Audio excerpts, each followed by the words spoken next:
I was kicked out after my sister lied about me. Now my parents want to reconnect, but what I posted online left the whole family shaken. I'm 27 years old, and 3 years ago my life was completely destroyed by a single lie. Not just any lie, but one so perfectly crafted and delivered by someone I trusted completely that it took me until last month to fully understand what had really happened. My sister Cassandra has always been the golden child in our family. 2 years older than me, she was the one who got straight A's without trying, who never got in trouble, who could charm our parents into anything with just a smile. Don't get me wrong, I wasn't jealous growing up. If anything, I was proud to be her little brother. She was smart, funny, and genuinely seemed to care about me. I was the artistic one in the family, always drawing or working on some creative project. While Cassandra excelled at everything academic, I found my passion in graphic design and photography. Our parents supported both of us, but there was always this underlying expectation that Cassandra would be the successful one, and I'd probably struggle to make a living with my creative pursuits. After high school, Cassandra went to Stanford on a full scholarship. I stayed local and went to community college for graphic design, then transferred to finish my bachelor's degree at the State University. Not as prestigious as Stanford, but I was happy with my choice. I graduated with decent grades and a portfolio I was proud of. The problem started when Cassandra moved back home after college. She landed this incredible job at a tech startup in our city, making more money at 23 than most people make at 40. She moved back in with our parents to save money for a house down payment, which made perfect sense financially. I was living in a small apartment across town, working at a local marketing agency and doing freelance design work on the side. The pay wasn't amazing, but I was building experience and slowly growing my client base. I had plans to start my own design studio eventually. Then Cassandra started dating Trevor. Trevor was everything our parents loved in a potential son-in-law. Investment banker, expensive car, talked about his 5-year plan and his retirement portfolio. He was also, in my opinion, a complete narcissist who treated service workers like garbage and had zero respect for anyone who made less money than he did. But Cassandra was head over heels, and our parents thought he was wonderful. Sunday dinners became these uncomfortable affairs where Trevor would dominate conversations with stories about his latest business deals while subtly putting down anyone who wasn't climbing the corporate ladder as aggressively as he was. The real issue started when Trevor began making comments about my career choice. Little digs about the uncertainty of creative work, jokes about starving artists, suggestions that I should consider getting into something more stable like sales or finance. Cassandra would laugh along, and our parents would nod like he was dispensing wisdom. I tried to brush it off, but it was getting harder to bite my tongue, especially when Trevor started offering to help me network into a more traditional career path, like he was doing me some huge favor by trying to save me from my own poor choices. Things came to a head 6 months later at Cassandra's birthday party. Our parents had thrown her this big celebration at their house, and Trevor was there playing the perfect boyfriend. I'd brought a gift I'd spent weeks working on, a custom photo album documenting Cassandra's life from childhood through college, with hand-designed layouts and personalized typography. When she opened it, there were genuine tears in her eyes. For a moment, it felt like I had my sister back, the one who used to encourage my art projects when we were kids. Then Trevor looked at it and said something that still makes my blood boil. "That's really sweet, man. Very personal. But you probably could have just ordered something like this online for like $50. The room went quiet. I saw Cassandra's face change, like she was suddenly seeing my gift through Trevor's eyes instead of her own. But the damage was done. I could see it in the way Cassandra carefully set the album aside, and how the conversation quickly moved to other gifts, and Trevor's smug expression like he'd just proven some point about the impracticality of artistic endeavors. I left early that night, and that's when I started noticing how different things felt when I was around my family. Every conversation seemed to include some reference to my need to get serious about my career. Every family gathering became an opportunity for Trevor to share his unsolicited opinions about my life choices. The breaking point came 2 months later when I landed the biggest client of my career, a local restaurant chain that wanted a complete rebrand. It was exactly the kind of project that could really boost my portfolio and income. I was so excited that I called Cassandra first to share the news. But when I told her about the contract, her response wasn't what I expected. Instead of celebration, she questioned the security and benefits, unable to just be happy for my success. That conversation should have been a warning sign, but I was too caught up in my achievement to see what was really happening. I had no idea that Cassandra was already laying the groundwork for the lie that would destroy everything. 2 weeks after landing the restaurant contract, I was riding high on life. The project was going well, the client was thrilled with my initial concepts, and I'd even gotten a referral for another potential big client.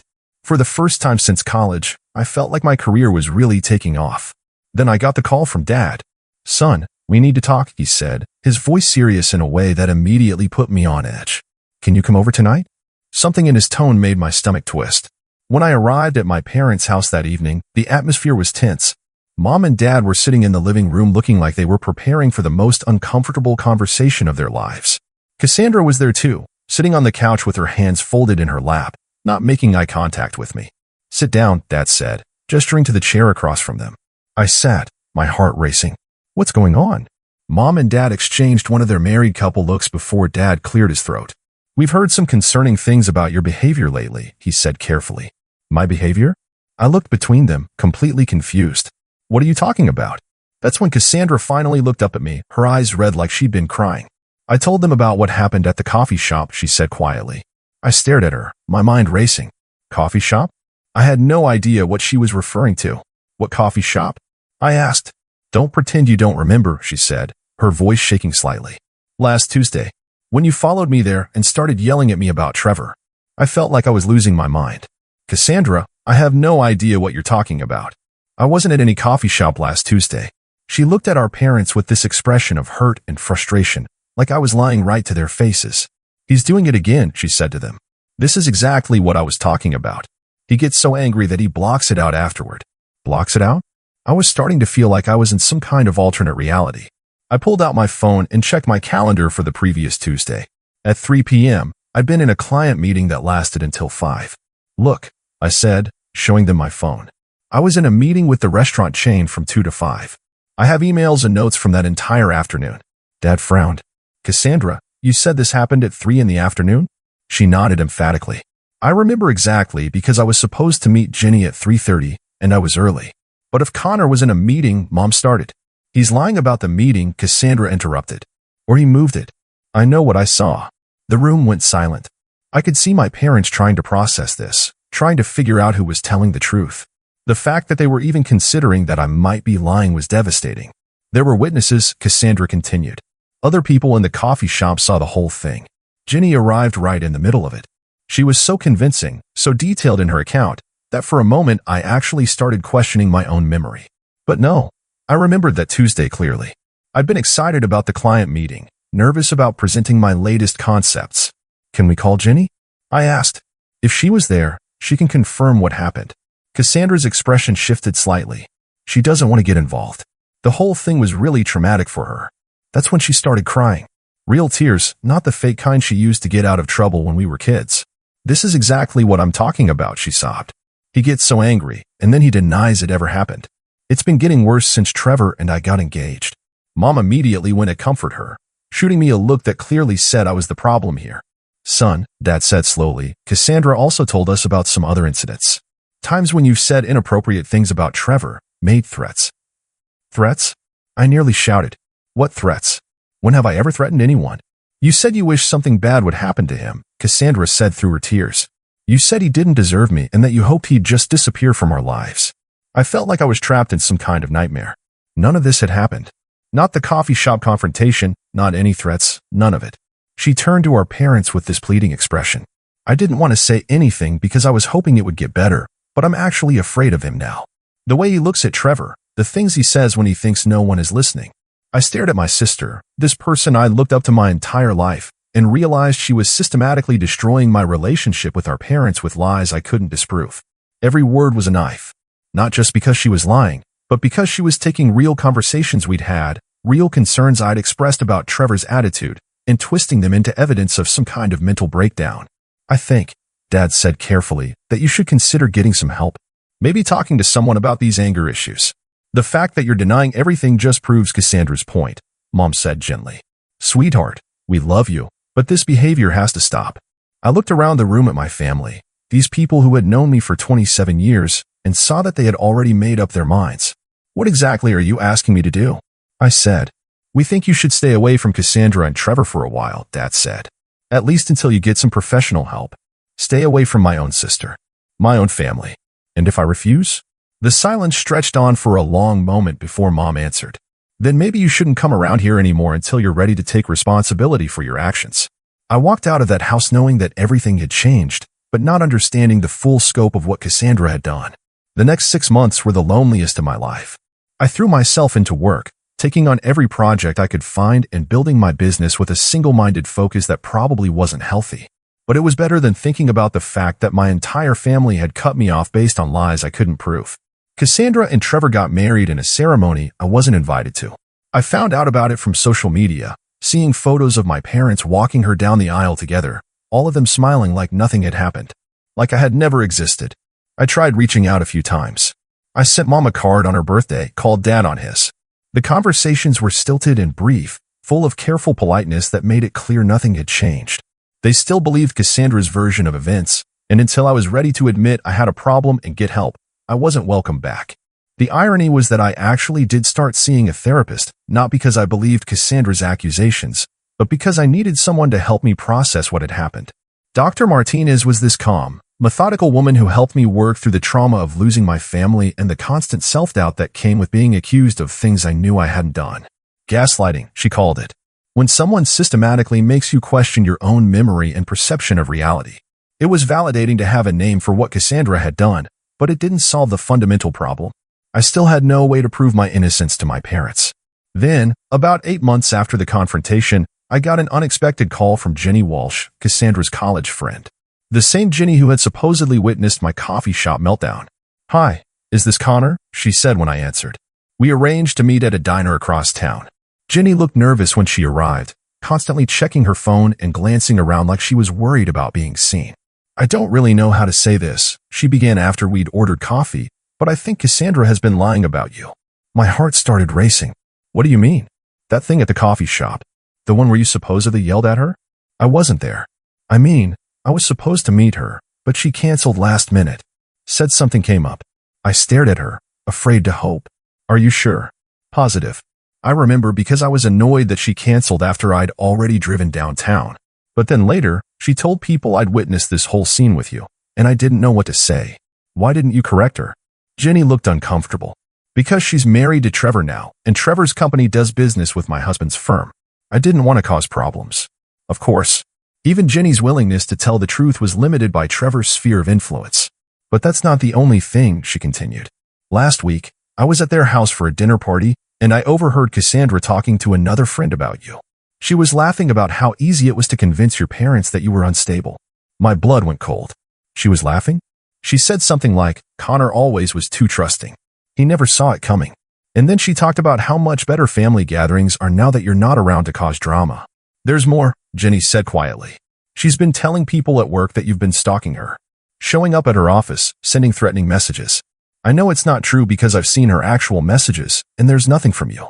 I felt sick. She's trying to destroy my reputation. It gets worse. She's also been talking to Trevor about getting a restraining order against you. They want documentation of your supposed harassment in case they need it later. Over the next few weeks, I started doing some careful detective work. I reached out to old friends, mutual acquaintances, anyone who might have insights into what Cassandra had been saying about me. What I discovered was worse than I'd imagined. My college friend Marcus told me that Cassandra had reached out to him months ago, warning him that I was going through some kind of mental health crisis and might contact him asking for help or money. She'd asked him to let her know if I tried to get in touch. My former coworker Lisa mentioned that someone had called her company asking about my employment history and references, claiming to be conducting a background check for a potential client. When she'd called the number back later, it went to a voicemail for a consulting firm that didn't seem to exist. Most damning of all was what I learned from my neighbor, Mrs. Chen. She mentioned in passing that a young woman had come by my apartment building a few months ago, asking questions about my comings and goings, wanting to know if I seemed stable, if I had visitors, if there had been any disturbances. The woman had claimed to be from a property management company, but Mrs. Chen had gotten suspicious when she started asking about my personal life rather than just rental history. When Mrs. Chen described the woman, it was unmistakably Cassandra. My sister had been building a case against me for months, gathering ammunition for her lies and trying to create evidence of instability that didn't exist. I started thinking about Cassandra's social media presence. She documented everything in her life, constantly posting photos and updates about her experiences. If she'd been lying about specific events, there might be evidence in her own posts that contradicted her timeline. I spent hours going through her Instagram and Facebook accounts, looking for posts from the time period when she claimed I'd confronted her at the coffee shop. What I found was interesting. but not conclusive.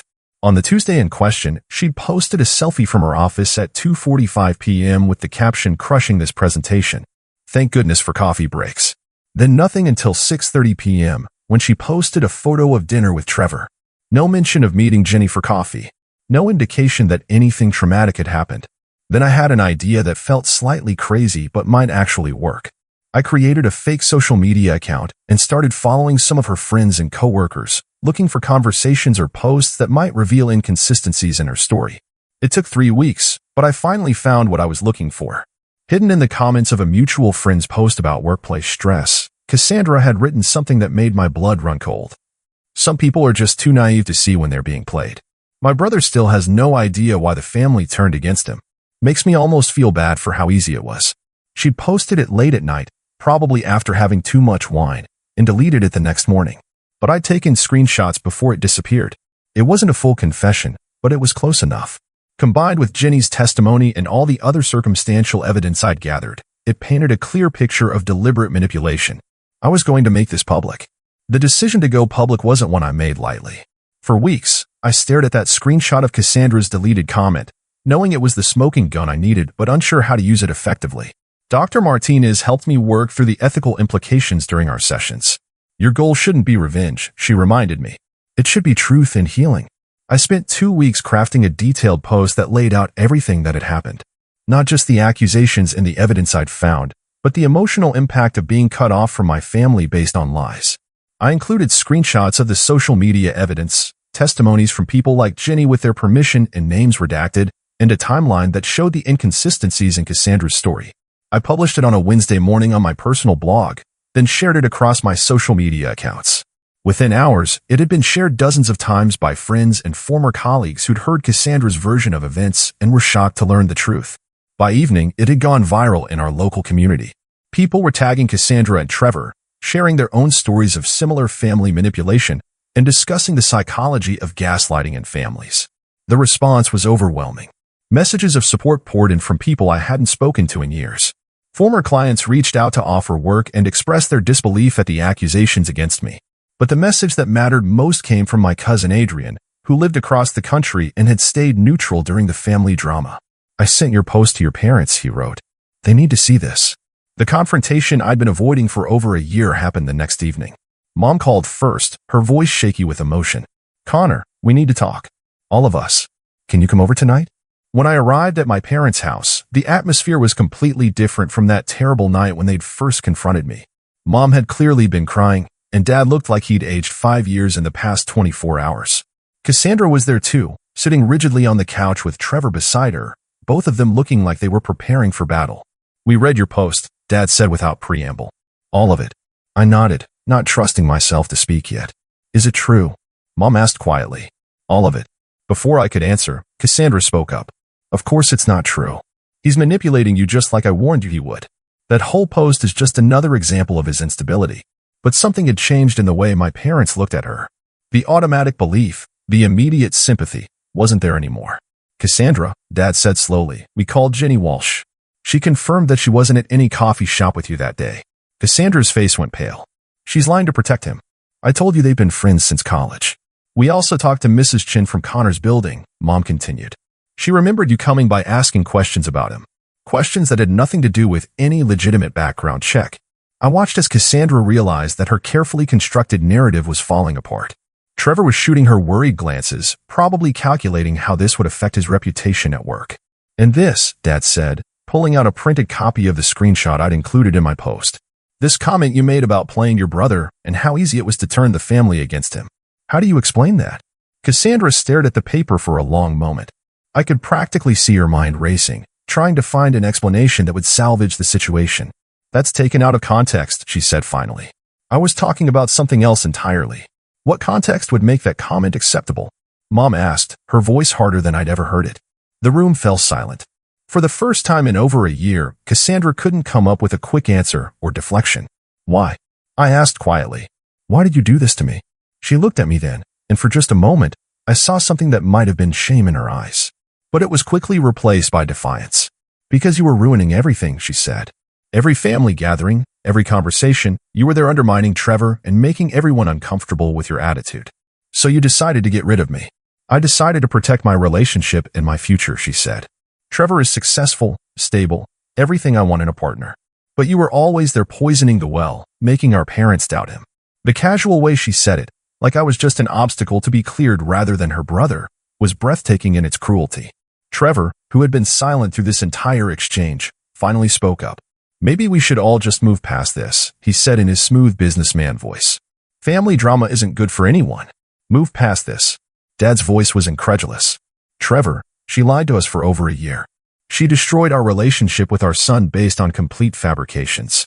I want you both to leave, Mom said suddenly. Cassandra, Trevor, I want you to leave this house right now. As they gathered their things and headed for the door, Cassandra turned back one more time. You'll regret this, she said, looking directly at me. When Trevor's career takes off, and you're still struggling with your little art projects, you'll regret choosing him over me. After they left, the three of us sat in silence for a long time. Connor, we owe you the biggest apology of our lives, Mom said finally. We failed you, Dad added. We should have known better. It took months of careful conversations, of rebuilding trust, of learning how to be a family again. Cassandra and Trevor moved away, their marriage lasting another year before ending in an ugly, public divorce. My relationship with my parents is stronger now than it ever was before, and my business thrived after the viral post. But I learned that sometimes the most powerful thing you can do is simply tell your story honestly and let people draw their own conclusions.